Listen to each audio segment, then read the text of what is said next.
If cooking is like coding, then functions are like food processors. Food processors automate repetitive tasks while cooking. Functions automate repetitive tasks while coding. Let's consider how a food processor really works. We put a bunch of ingredients in. We carefully choose the settings of the food processor that we want. We switch on the food processor, and once it's done, we pour out the contents of the food processor, or not if we just want to drink straight from the mixer. Every one of these has a direct correspondence with the way in which functions are used in coding. The way a function works is we pass in a bunch of input variables, we set up the function code, we call the function, and then we return the output of the function. While cooking, let's say you needed to perform the same operations 10 times but with slightly different ingredients. You just use the food processor with identical settings for each of those 10 times. Likewise, while coding, let's say you needed to carry out some operation 10 times but on a different set of inputs, you'd call the same function each of those 10 times with those different inputs. If you do enough cooking, sooner or later you'll run into a purist who will insist that anything you can do with a food processor, you can do by hand. Likewise, anything that you code in a function, you can also code by hand. Equally though, as cooking gets more complicated, it gets really tedious to cook without apparatus like food processors. Correspondingly, as codes gets more complicated, it becomes virtually impossible to code without functions. In fact, here is where the analogy between food processors and functions breaks down a little bit, because purists in programming will actually insist on the use of lots of little functions. One of the important reasons why folks love functions are because they facilitate code reuse. This is incredibly important, especially as code gets long and complicated. To see how, let's consider an example. Let's say you're out to write a program which creates an Excel sheet in which every numeric value is displayed as 1. A percentage, 2. Bold if negative, else positive, and 3. With a red font on a light blue background. This kind of formatting in an Excel spreadsheet is pretty common in lots of business applications. Let's say now that our data consists of say 200 cells. Setting up this formatting for each of these 200 cells would work out to be 500 to 1000 lines of code. Why is that? Because we need 4 to 5 lines of code for each cell, right? We need to assign the percentage formatting, make it bold if it's negative, set the red font, set the light blue background, do all of this for 200 cells, leading to say 500 to 1000 lines of code. And all of those lines of code would look remarkably similar to each other. In fact, the only bit of that code that would change is the cell address.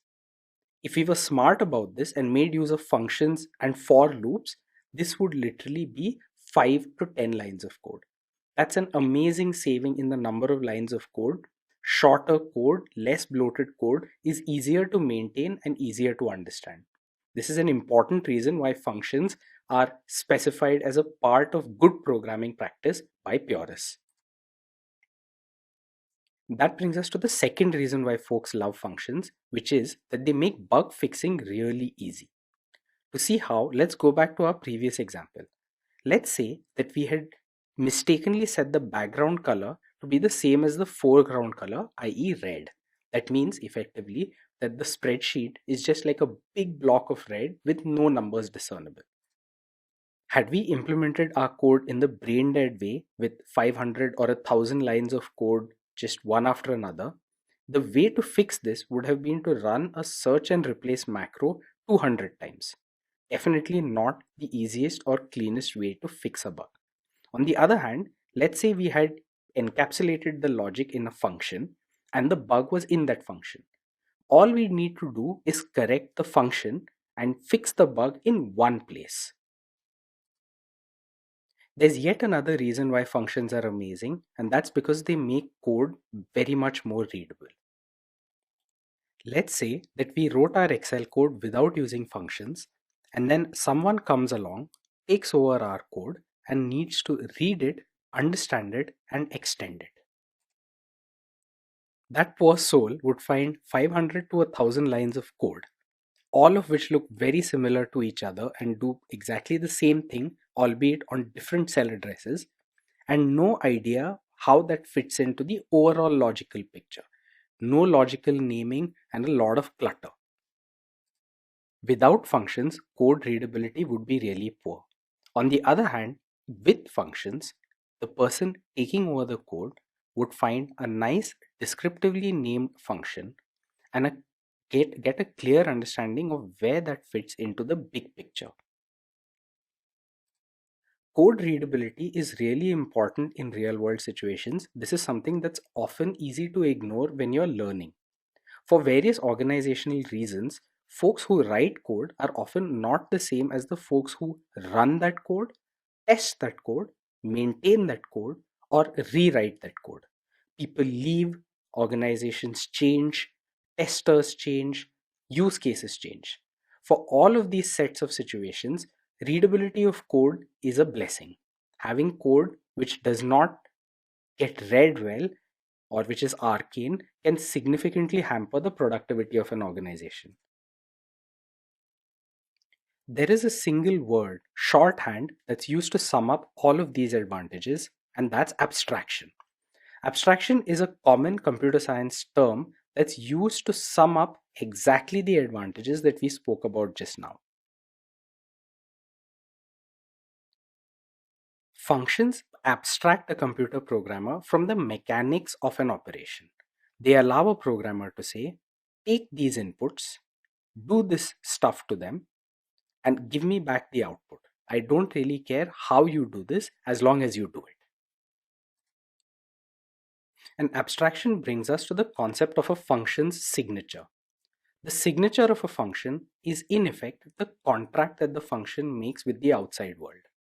It has a return type, which is the type of the output, and it has an argument list, which is the set of the inputs into the function. This is an important concept, so let's go over it again. A function's signature consists of its return type, i.e., the type of the output variable that the function will return, the argument list, which is a list of input variables that the function will take in. Actually, the signature also includes something called the exception list, which is a list of the types of errors that a function might throw. Never mind that for now. We'll get back to what exceptions are and exception lists later on in this class. The return type of a function simply refers to the type of variable that that function gives back to whoever called it. This is a variable type. We've yet to talk about variables in a lot of detail, but variable types include strings, numbers, dictionaries, lists, things like that. A function actually may not return anything. For instance, if its job is simply to print something to screen. In that case, the return type is a special word called void. A void return type means that the function takes in inputs, does stuff with them, but does not return an output. Like I said, writing to screen or writing to file are typically the kinds of operations which do not require functions to have an output. The other bit of a function signature that we care about right now is the argument list. The argument list simply refers to the list of types of inputs that a function takes in. As with any list, the order of the elements in the list matters. Let's say there's a function A which takes in a number and a string in that order, and then there's function B which takes in a string and a number in that different order. The argument lists of functions A and B are different, and so their function signatures are different also. Why do function signatures matter? They matter because if two functions have the same signature, logically they can be used instead of each other. They matter because function signatures define something called an API. API stands for Application Programmer Interface. This defines the contract between a function or a set of functions and the folks that use that function or set of functions. If two functions have the same function signature, logically one can be used in place of the other. These two functions then provide the same interface to the outside world. The term interface is a super important word in computer science, and we'll find ourselves using this word in many different contexts.